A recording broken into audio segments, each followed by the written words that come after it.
அதாவது பாத்தீங்கன்னாக்க நீலகிரி மாவட்டம் உதகையில இருந்து இன்று மதியம் 25க்கும் மேற்பட்ட பயணிகளை ஏற்றிக்கொண்டு கள்ளக்குறை என்ற பகுதிக்கு சென்று கொண்டிருந்தது. அப்பொழுது பார்த்தோமாக்க எதிர்பார்க்காத வகையில் 25 அடி பள்ளத்தில் அந்த பஸ் ஆனது மினி பேருந்தானது கவிழ்ந்தது. இந்த கவிழ்ந்ததுல பார்த்தோம்னாக்க 20க்கும் மேற்பட்டவருக்கு காயம் ஏற்பட்டது.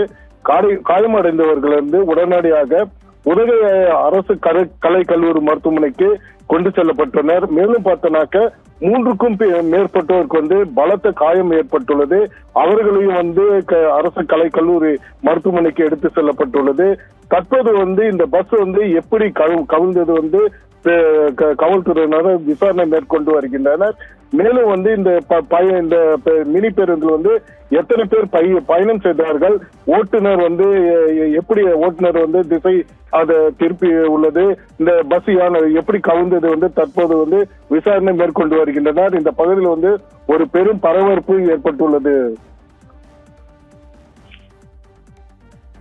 தகவல்களுக்கு நன்றி ஸ்காட்.